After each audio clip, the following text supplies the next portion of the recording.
Hello everyone, welcome back to cvowellness. Today's video is going to be what I learned in my 24th year of life.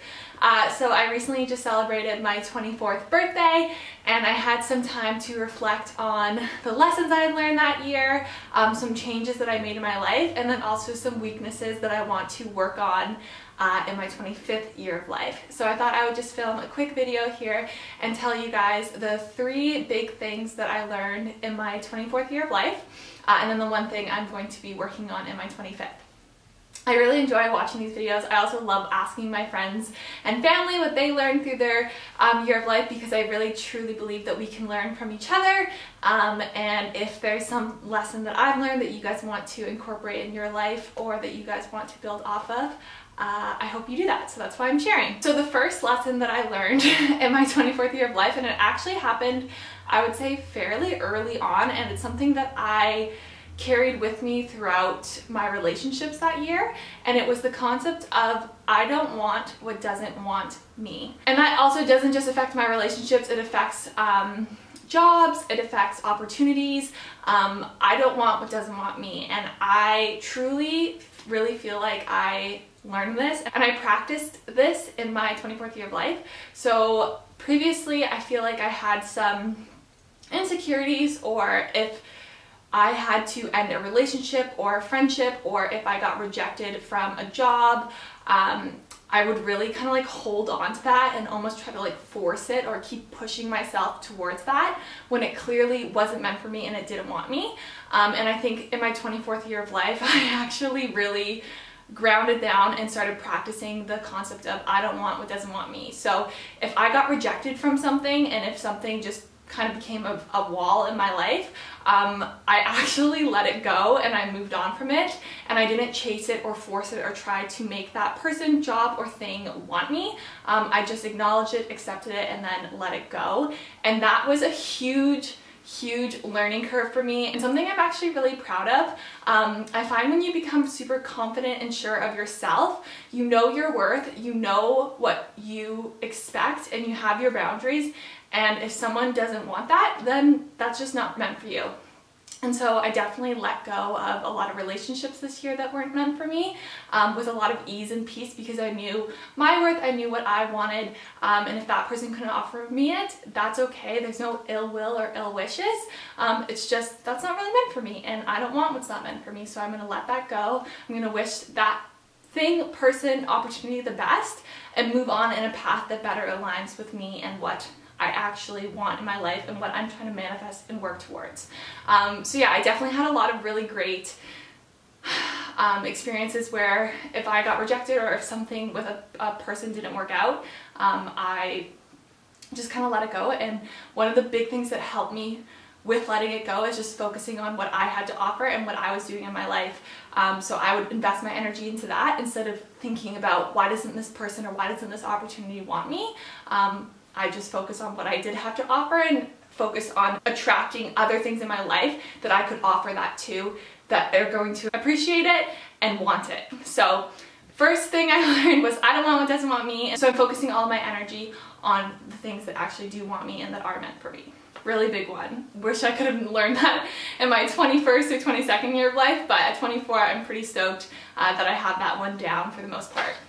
The second thing I learned is that communication is so important, even when it's hard and even when it's tricky. Communicating how you feel is important to create and foster healthy relationships, and you shouldn't be afraid of communicating how you feel and what you need to someone who loves you, because if they love you, even if they don't agree with you, they'll still respect how you feel, and you can work to come to a compromise. In the past, I had a limiting belief that if I communicated how I actually felt and said what I needed, or expressed my anger or disappointment in someone, they would leave me and wouldn't want to be friends with me, or wouldn't want to be associated with me, or wouldn't want to be in a relationship with me.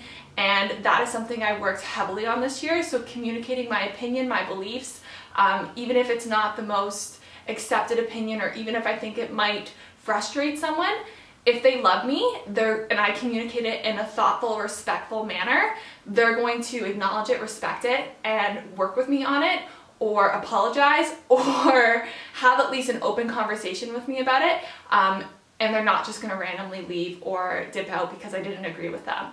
I had a super weird limiting belief before, and I think it came from childhood and friendships in childhood, but I thought that if I expressed how I actually felt, especially in my friendships, if I expressed what was upsetting me or making me feel a certain way, that that person wasn't going to be receptive and they were gonna leave. And that belief actually didn't serve me in a lot of my relationships in the past, and this year I made it an active priority to communicate clearly and effectively how I'm feeling, and even if it's not about the other person, it's about me, just expressing that and saying like, hey, this is what I'm going through, this is what's challenging me right now, and leaning on people and relying on the people close to me who I love for support, because at the end of the day, if they love you and they care about you, they're going to work with you and they're going to try to compromise and they're going to try to have a healthy conversation with you about it, and they're not going to leave you. So if you find that you're often biting your tongue or not saying how you feel, it's not healthy. Like, get comfortable with communicating uncomfortable emotions and feelings, because that's how you get it out there and that's how you express it. If you don't communicate clearly, you're just gonna keep it inside, and it's gonna show up in non-healthy ways and actions and behaviors, and that is not good, and that's what you want to avoid. And it's something that I really worked on in my 24th year of life. Communicating even when it's hard and expressing how I'm feeling, especially too if I want to change those feelings or that experience, just letting people know and making them aware of what's going on inside of me has deeply improved my relationships with people. And then the third and final thing I learned in my 24th year of life, and I've learned it kind of later on, but I do want to include it in this video because it's something that stuck with me and that I have been thinking about when I get upset or when I have these moments of grief, missing the past or missing a certain person or a certain time period in my life. It's that grief is not something that you fix, get rid of, move on from. Grief is something that you live with.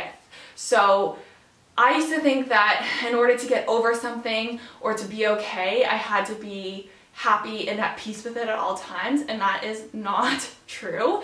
You're gonna have random moments in your life where things pop up for you and you feel really sad and they trigger you and you miss that and you want it back. That's just a normal part of grief, and we have to learn to live with it. So when those things come up, what are healthy things you can do to help you process that emotion and help you sit with it while you wait for it to pass? Because those things are going to come up in your life over and over again. Maybe they might come up less and less, but they will surprise you and they will be there. So acknowledging like, okay, yeah, when I get this pang of grief or when I get this sadness or emotion to miss something, what can I do? Maybe I can go sit quietly with myself and cry and just let that emotion out, because crying is really freaking good for you. Don't be afraid to cry. Don't think crying is weakness or like that you're not over it. Crying is healthy. So sitting with that and crying, talking to someone about it, journaling about it, having a glass of water, going for a walk, but like sitting or being with that grief and acknowledging it, and then doing the things that you need to do to help you feel most comfortable while you process that emotion. Grief is not something that's gonna go away. Like that ex-boyfriend from years and years and years ago that you thought you were over, you might see something that reminds you of them and that makes you think of a really wonderful, warm memory. Don't dismiss those feelings of sadness and wishing that you could have been with that person or wishing you could create that. It's normal to feel those things and to feel that way. It's okay. Let that soak in and then feel it, and eventually it will dissipate and you'll move on with day-to-day life again, and you'll have lots of really great highs, and then you're gonna have lows again, and that's okay. Learn to live with it. Don't suppress it or think that you have to forget it or be 100% okay and happy all the time, because that's not the way life works. We live with grief. We don't move on from grief. And so the last thing that I want to talk about was something I'm going to be working on in my 25th year of life, and it's something that I have noticed I struggle with a lot, and it's actually patience. So I find that I am not patient at all when there's a project or a task or something going on in my life. I want to get right from point A to point B. I don't want to waste any time. I just want to get it done. And I think that I need to learn to enjoy the journey a bit more and to enjoy the process of things. So I'm going to be practicing patience in my 25th year of life and learning the gratitude and the amazing parts of the journey if I just slow down a bit. Some things that I already started to do to practice my patience is art, actually. So I've been doing macrame, which takes a lot of patience. I've also been trying to be patient with people in my life. I've been trying to be patient with this passion project of mine. I've been trying to be patient with my thoughts and my grief and what I'm going through. And it's really helped me start to enjoy the little moments of life in between the A and the B. So that's something I'm going to continue to work on. I definitely am not there yet, but patience is something that I am looking forward to making a priority of mine to work on in my 25th year of life. So I hope you guys enjoyed those little lessons that I learned. I hope they are helpful to you. Please give this video a big thumbs up if you liked it and subscribe because it really helps this channel. I hope you guys are all having a wonderful day, and I will see you soon for another video.